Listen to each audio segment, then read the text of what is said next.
In this video, we are going to talk about one of the last Wild West style shootouts in United States history. The story of a lawman armed with 2 revolvers and just regular everyday town folks taking on a pack of mercenaries backed by cooperators and corrupt politicians. Now, you might be thinking I'm talking about some shootout that happened in some dusty Wild West town, some gold rush town, shortly after the end of the American Civil War.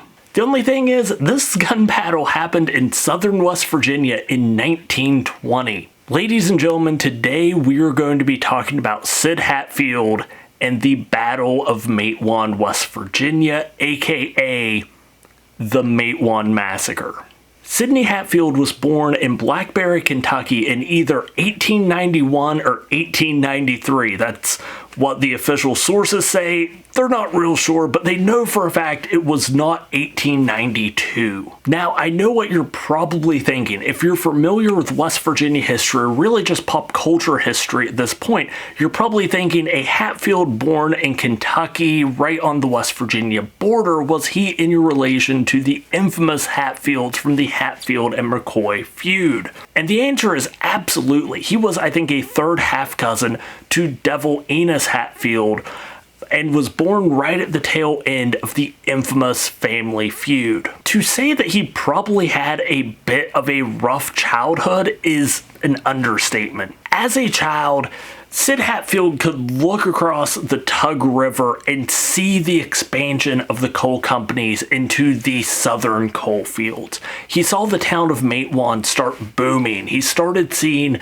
these train tracks being laid up and down the hollers, new mine tunnels being opened up, and company housing popping up for the miners to live in.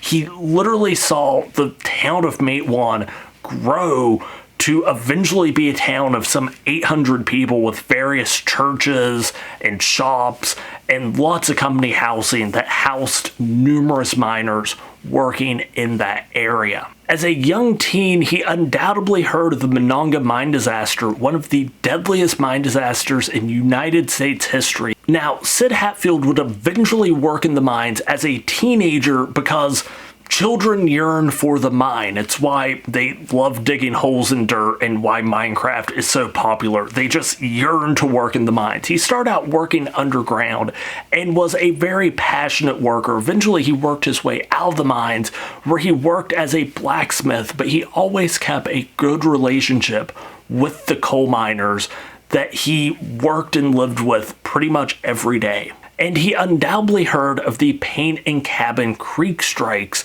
This was a strike in southern West Virginia that saw over $100 million in damages across 13 months and the death of 12 coal miners and 13 coal operators. To say the coal wars of the early 20th century got a little out of hand is an understatement, but it was mostly due to corrupt politicians and the people who paid them to be in office, super corrupt coal mine operators. And eventually, the United Mine Workers of America would start campaigning, would start pushing into the southern coal fields to try and unionize mines along the Tug River Valley.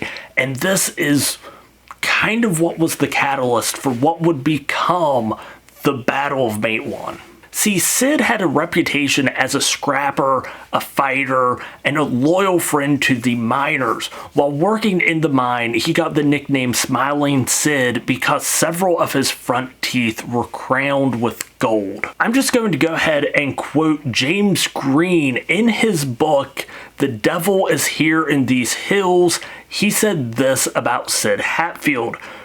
Quick to anger, he was known as a fast and furious fist fighter and a dead-eye pistol shooter. Hatfield toted 2 guns, could shoot straight with either hand, and would draw on anyone who crossed him. Sid Hatfield could essentially beat the ugly out of most people, and if that wasn't enough, he could just shoot you with either hand, or both for good measure. It really didn't matter to him. In 1919, Sid Hatfield was appointed police chief of Matewan by Mayor Testerman, and this kind of sparked a little bit of outrage by some of the more prim and proper people living in Matewan, but again, Sid Hatfield had a reputation and no one really wanted to challenge him on this. Both Sid Hatfield and Mayor Testerman were fans of unionization and were friends of miners that lived both in Matewan and in nearby company housing, and this is where we are going to have to get a little bit into the whole sold my soul to the company store side of the story. See, a lot of these individuals that worked for the mines, they lived in company housing. Company housing was considered part of the mine. The property it was on was owned by the mine, and so the police force in those areas, and I'm finger quoting as loudly as I can, were essentially mine guards. Private security hired by the mine, and they could basically do whatever they wanted within company property. Also, if you lived in company housing, the rent for your house was taken out of your paycheck before you ever got it. On top of that, you probably weren't paid in cash, you were probably paid in scrip, which is unofficial currency that is usually made out of completely worthless material like paper, wood, cork, etc., so that you can only spend it at the company store on company approved items. It was a way for coal companies to not just control their employees further, but also to nickel and dime them to kind of optimize mine profits. In fact, in many coal towns, if you were caught with legal US tinder, you'd be fired on the spot and probably beaten for good measure. Now, when mine guards weren't enough, a lot of these coal operators were more than happy to call in the Baldwin Felt Detective Company. These people were merciless, infamous strike breakers that really just enjoyed harassing people who were unionizing. Now, they're probably best well known for their involvement in the Los Animas County, Colorado strike, where they would drive around an armored vehicle with a machine gun mounted on it and just shoot at some of the tent colonies of the striking workers who had been fired from nearby mines. And at that point, you could pretty much deputize anyone if you were a sheriff of a county, and many of these private detectives had been deputized, so theoretically they had as much power as a deputy that lived within the county. Of course, a lot of these sheriffs and deputies were paid off by the cooperators, so it really didn't matter anyways. Very few people would ever try to arrest or try a Baldwin Felts detective if they had done anything illegal anyways. In 1920, the unions had started moving their way into the southern coal fields, and any coal workers who were part of the union were fired on the spot, which probably doesn't sound that bad until you realize that if you didn't work for the mine, you couldn't live in company housing, you couldn't shop at the company store, and if you tried leaving town, all the money you had on you was completely worthless because you were only paid in scrip. So as more and more miners tried unionizing, Matewan was getting a ever-growing homeless population, which when you kind of back people into a corner and they have nothing else to lose, well, it's never going to turn out good for you, and the Baldwin Felts detectives were going to find that out the hard way. And even though Mayor Testerman and Sid Hatfield were sympathetic to these miners, because the evictions were happening on company property, there was very little they could actually do about it. And the Baldwin Felts were well aware of Mayor Testerman and Sid Hatfield. They had had a history with them. At one point, the Baldwin Felts had tried bribing Mayor Testerman to let them put machine guns up on some of the rooftops in town, you know, just in case the miners got a little bit too unruly, and several individuals state that Sid Hatfield was actually offered a job in the infamous detective company.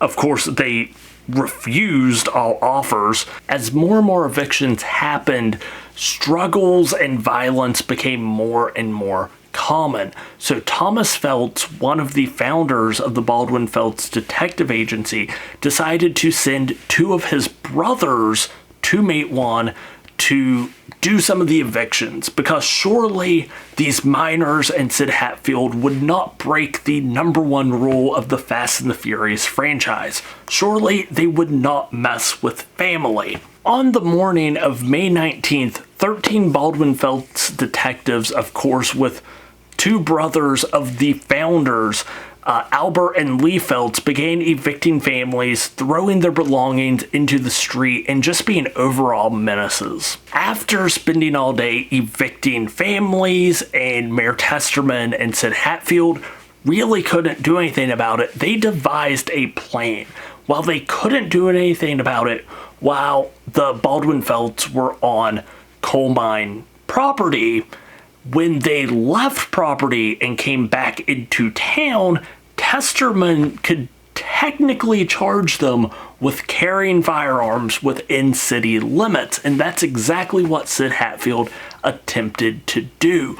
Sid Hatfield would confront them at the train station, and unknown to the detectives, several of the miners that they had evicted and their friends had also kind of started out hanging out in town with firearms.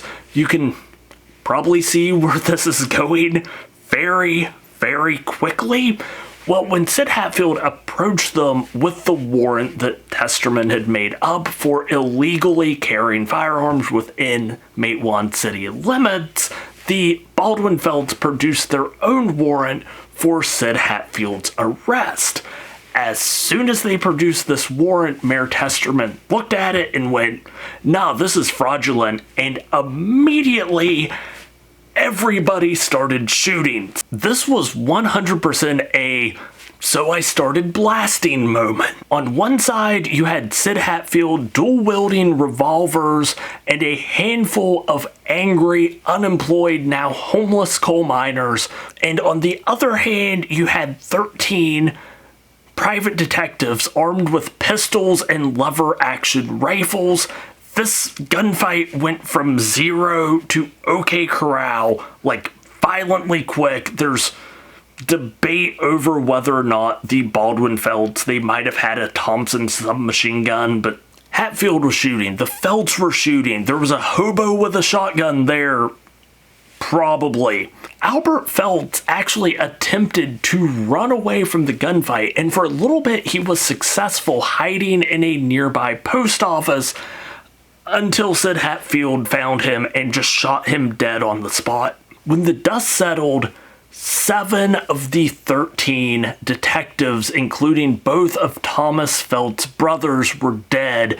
And on the Matewan side, Mayor Testerman and 2 miners were also killed in the gunfight. This gunfight actually emboldened unionization efforts, and Sid Hatfield became a living legend and was adored by many miners. But this story isn't over. I'm going to have to do another video where we talk about the trial of the Matewan massacre and what ended up happening to Sid Hatfield after it. So definitely check back.